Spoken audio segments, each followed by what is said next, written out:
ક્યારેક સમાચારોમાં કે પછી સોશિયલ મીડિયા પર આપણે અમુક દૃશ્યો જોઈએ છે. કોઈ શહેરની ગીચ બજારમાંથી હાથકડી પહેરેલા એક વ્યક્તિને પોલીસ લઈ જઈ રહી છે. આસપાસ લોકોની ભીડ, કેમેરાના ફ્લેશ અને લોકો કોમેન્ટ્સ કરી રહ્યા છે. આ જોઈને મનમાં બે અલગ અલગ વિચારો આવે છે. એક તરફ લાગે છે કે હા, બરાબર છે, ગુનેગારો સાથે તો આવું જ થવું જોઈએ. પણ બીજી જ ક્ષણે એક સવાલ પણ ઉઠે છે. શું આ ન્યાય છે કે પછી ન્યાયનો દેખાડો? શું કાયદાના રક્ષકોને જાહેરમાં કોઈને આ રીતે અપમાનિત કરવાનો અધિકાર છે? આજે આપણે આ જ જટિલ અને સંવેદનશીલ વિષય પર ઊંડાણપૂર્વક ચર્ચા કરવાના છીએ. આપણું કેન્દ્રબિંદુ છે પોલીસ દ્વારા થતા જાહેરમાં અપમાન સામે બંધારણીય રક્ષણ. આ માટે આપણી પાસે પોલીસ દ્વારા જાહેરમાં શરમજનક વર્તન સામે બંધારણીય સુરક્ષા વિષય પરના કેટલાક અંશો છે. આપણો હેતુ એ સમજવાનો છે કે એક આરોપીના અધિકારો અને પોલીસની સત્તા એની વચ્ચેની પાતળી ભેદરેખા ક્યાં છે. તો ચાલો આ મુદ્દાના પડ ખોલીએ. તો ચાલો શરૂઆત એકદમ મૂળભૂત પ્રશ્નથી કરીએ. શું પોલીસને કાયદાકીય રીતે કોઈ આરોપીને, ભલે એના પર ગમે તેટલો ગંભીર આરોપ કેમ ન હોય, હાથખડી પહેરાવીને શહેરની ગલીઓમાં ફેરવવાનો અધિકાર છે? જુઓ, આનો જવાબ બિલકુલ સ્પષ્ટ અને અસંદિગ્ધ છે. ના, પોલીસને આવું કરવાનો કોઈ પણ કાયદાકીય અધિકાર નથી. આપણા સ્ત્રોત સ્પષ્ટપણે જણાવે છે કે આરોપીનું જાહેરમાં સરઘસ કાઢવું એ એમની કાયદેસરની ફરજનો ભાગ બિલકુલ નથી.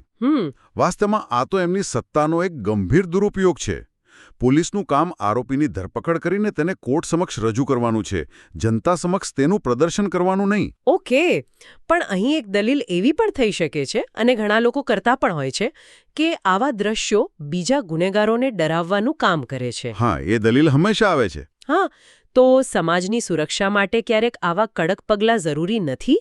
લોકોમાં કાયદાનો ડર બેસાડવા આ એક રીત ન ગણી શકાય? આ દલીલ સપાટી પરથી કદાચ સાચી લાગે, પણ તે કાયદાના શાસનના જે મૂળભૂત પાયા છે ને એને ઉગણે છે. કઈ રીતે? જુઓ, આની પાછળ એક ખૂબ જ મહત્વપૂર્ણ કાનૂની સિદ્ધાંત છે. એને કહેવાય છે નિર્દોષતાનો સિદ્ધાંત, પ્રિઝમ્પશન ઓફ ઇનોસેન્સ. ઓકે, નિર્દોષતાનો સિદ્ધાંત. હા, આપણી આખી ન્યાય વ્યવસ્થા એ ધારણા પર ચાલે છે કે જ્યાં સુધી, અને આ બહુ મહત્વનું છે, જ્યાં સુધી કોઈ વ્યક્તિ પર કોર્ટમાં ગુનો સાબિત ન થાય ત્યાં સુધી તેને નિર્દોષ માનવામાં આવે છે. બરાબર. જ્યારે પોલીસ કોઈ આરોપીને જાહેરમાં ફેરવે છે ત્યારે તે સમાજની નજરમાં, મીડિયાની, અદાલતમાં તેને પહેલેથી જ દોષિત ઠેરવી દે છે. આ તો કોર્ટના નિર્ણય પહેલા જ એક પ્રકારની સજા આપવા બરાબર થયું, ખરું ને? હા, આ વાત તાર્કિક છે. એટલે કે દોષિત કોણ છે અને નિર્દોષ કોણ એ નક્કી કરવાનું કામ ન્યાયપાલિકાનું છે, પોલીસનું નહીં. બિલકુલ. પોલીસનું કામ માત્ર તપાસ કરવાનું અને પુરાવા એકઠા કરવાનું છે. પણ હું કાયદાકીય પાસાથી થોડી આગળ વધીને એક માનવીય પાસા વિશે વિચારું છું. કાનૂની લડાઈ તો પછીની વાત છે, પણ જે વ્યક્તિને આ રીતે જાહેરમાં ફેરવવામાં આવે એના મન પર અને સમાજમાં એની પ્રતિષ્ઠા પર કેવી ગંભીર અસર પડતી હશે. તમે ખૂબ જ મહત્વનો મુદ્દો ઉઠાયો છે. અને અહીં જે રસપ્રદ વાત છે એ છે કે આ કૃત્યને માત્ર કાયદાનું ઉલ્લંઘન જ નથી ગણાતું. તો બીજું શું ગણાય છે? એને માનવ અધિકાર અને વ્યક્તિના માન સન્માનનું એક ગંભીર અપમાન પણ ગણવામાં આવે છે. કલ્પના કરો કે કોઈ વ્યક્તિ પર આરોપ છે અને તેને આખા ગામમાં ફેરવવામાં આવે. ભલે તે ભવિષ્યમાં કોર્ટમાંથી નિર્દોષ છૂટી જાય, પણ સમાજ તો એને એ જ નજરથી જોશે. એકદમ. શું એના પરિવારના સભ્યો, એના બાળકો એ અપમાન ભૂલી શકશે? આ એક પ્રકારની માનસિક હિંસા છે. તે વ્યક્તિને તેની ઓળખથી વંચિત કરી માત્ર એક આરોપીના લેબલ સાથે રજૂ કરે છે. આ તો એની ગરિમા પર સીધો હુમલો થયો. હા, અને આપણો કાયદો ગરિમાને ખૂબ મહત્વ આપે છે. તો આ ગરિમા કે માન સન્માન નો વિચાર માત્ર એક ફિલોસોફિકલ ખ્યાલ છે કે પછી આપણા બંધારણમાં એને કોઈ વાસ્તવિક રક્ષણ મળેલું છે? હા, ચોક્કસપણે.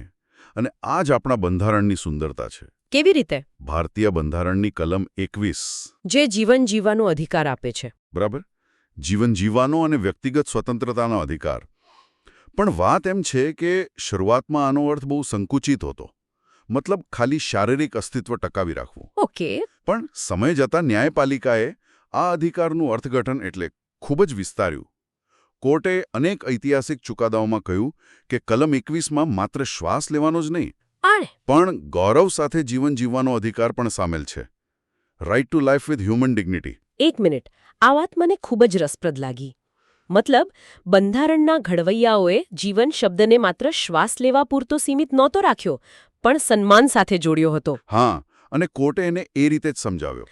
તો તમે એમ કહી રહ્યા છો કે જાહેરમાં કોઈનું સરઘસ કાઢવું એ સીધું જ બંધારણની કલમ 21 હેઠળ મળેલા ગૌરવ સાથે જીવવાના અધિકાર પર તરાપ છે? એકદમ સાચું. જ્યારે પોલીસ કોઈને આ રીતે અપમાનિત કરે છે ત્યારે તે એના શારીરિક જીવનને નહીં પણ એના સામાજિક અને માનસિક અસ્તિત્વને, તેની ગરિમાને નુકસાન પહોંચાડે છે. અને સુપ્રીમ કોર્ટના મતે ગરિમા વગરનું જીવન તો પશુ સમાન છે. આથી આ કૃત્ય માત્ર ગેરકાયદેસર નથી પણ ગેરબંધારણીય પણ છે. ગેરબંધારણીય? હા, તે બંધારણ દ્વારા આપવામાં આવેલા સૌથી પવિત્ર મૂળભૂત અધિકારોમાંના એકનું સીધું ઉલ્લંઘન છે. આ કોઈ સામાન્ય કાયદાનો ભંગ નથી, આ બંધારણના આત્મા પર ઘા છે. આ કાયદાકીય સિદ્ધાંતો તો ખૂબ મજબૂત છે, પણ મને એક વ્યવહારુ પ્રશ્ન થાય છે. પૂછો. માની લો કે કોઈ સામાન્ય નાગરિક સાથે આવું બને, તો શું તે આટલા મોટા તંત્ર સામે, પોલીસ વિભાગ સામે લડી શકે? એની પાસે માત્ર સિદ્ધાંતો છે કે કોઈ વાસ્તવિક રસ્તો પણ છે? જુઓ, આ ખૂબ જ વાજબી પ્રશ્ન છે, કારણ કે અધિકારો ત્યારે જ અર્થપૂર્ણ છે જ્યારે તેને લાગુ કરાવી શકાય. બરાબર. અને સ્ત્રોત મુજબ પીડિત વ્યક્તિ પાસે ખૂબ જ શક્તિશાળી કાનૂની ઉપાયો ઉપલબ્ધ છે. તે ચૂપચાપ સહન કરવા માટે બંધાયેલો નથી. તો એ શું કરી શકે? તે જવાબદાર પોલીસ અધિકારીઓ સામે ફરિયાદ કરી શકે છે. અને આ માટે બે મુખ્ય અને સીધા માર્ગો છે. પહેલો, તે પોતાના રાજ્યની હાઈકોર્ટમાં બંધારણની કલમ 226 હેઠળ રીટ અરજી દાખલ કરી શકે છે. કલમ 226. ઓકે. હા, આ કલમ હાઈકોર્ટને મૂળભૂત અધિકારોના રક્ષણ માટે કોઈ પણ સરકારી વિભાગને આદેશો જારી કરવાની વિશાળ સત્તા આપે છે. અને બીજો માર્ગ કયો છે? શું કોઈ સીધું જ દેશની સર્વોચ્ચ અદાલતમાં જઈ શકે છે? આ તો બહુ મોટી વાત કહેવાય. હા, બીજો અને વધુ સીધો માર્ગ છે સીધા સુપ્રીમ કોર્ટનો. પીડિત વ્યક્તિ બંધારણની કલમ 32 હેઠળ સુપ્રીમ કોર્ટમાં અરજી કરી શકે છે. કલમ 32? અને અહીં જાણવા જેવી વાત એ છે કે કલમ 32 પોતે જ એક મૂળભૂત અધિકાર છે. ડૉક્ટર બાબા સાહેબ આંબેડકરે આ કલમને બંધારણનો આત્મા અને હૃદય કહી હતી. અચ્છા. આ દર્શાવે છે કે બંધારણના ઘડવૈયાઓ મૂળભૂત અધિકારોના અમલીકરણને કેટલું મહત્વ આપતા હતા. એટલે નાગરિકના હાથમાં આ એક બ્રહ્માસ્ત્ર જેવું થયું. પણ શું આનાથી જવાબદાર અધિકારીને કોઈ વાસ્તવિક સજા થાય છે કે પછી માત્ર ઠપકો આપીને મામલો પતાવી દેવામાં આવે છે? ના, આ માત્ર ઠપકા પૂરતું સીમિત નથી. અહીં વળતરની જોગવાઈ એટલે કે કમ્પેન્સેશન ખૂબ મહત્વની ભૂમિકા ભજવે છે. વળતર? પૈસાના રૂપમાં? હા, જ્યારે કોર્ટને લાગે છે કે કોઈ વ્યક્તિના ગૌરવ સાથે જીવવાના અધિકારનું ઉલ્લંઘન થયું છે, ત્યારે તે રાજ્ય સરકારને કે સંબંધિત પોલીસ વિભાગને પીડિત વ્યક્તિને થયેલી માનસિક પીડા અને અપમાન બદલ નાણાકીય વળતર ચૂકવવાનો આદેશ આપી શકે છે. અને આ વળતરનો હેતુ માત્ર પીડિતને રાહત આપવાનો નથી. તો પછી બીજો હેતુ શું છે? બીજો અને વધુ મહત્વનો હેતુ રાજ્યને એક સ્પષ્ટ સંદેશ આપવાનો છે.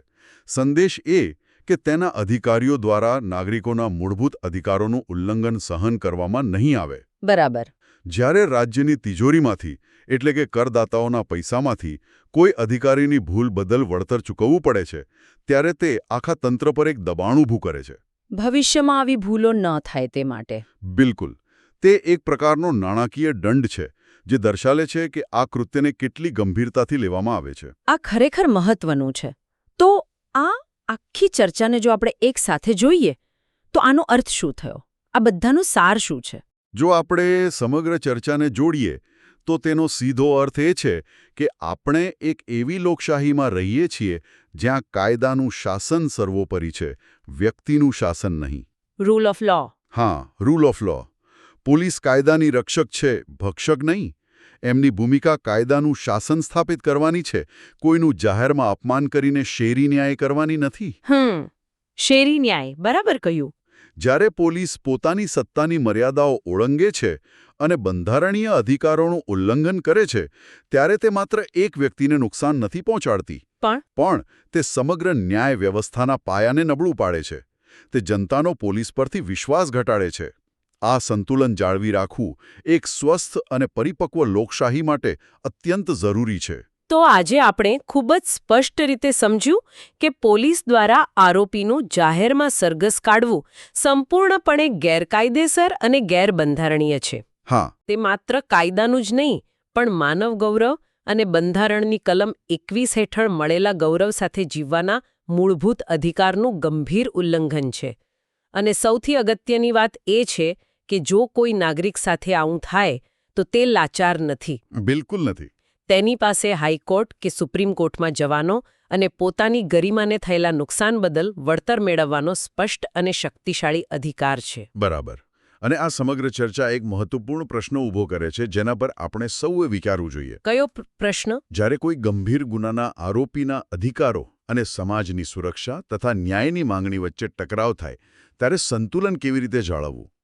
આવા કિસ્સાઓમાં કાયદાના શાસન અને વ્યક્તિગત ગૌરવના સિદ્ધાંતોને જાળવી રાખવામાં મીડિયા અને સામાન્ય જનતાની શું ભૂમિકા હોવી જોઈએ? શું તાત્કાલિક રોષ અને ન્યાયની માંગણી આપણને કાયદાકીય પ્રક્રિયાના મહત્વને ભૂલાવી દે છે? હા, આ એક એવો પ્રશ્ન છે જેના પર આપણે સૌએ એક સમાજ તરીકે ગંભીરતાથી વિચારવું રહ્યું.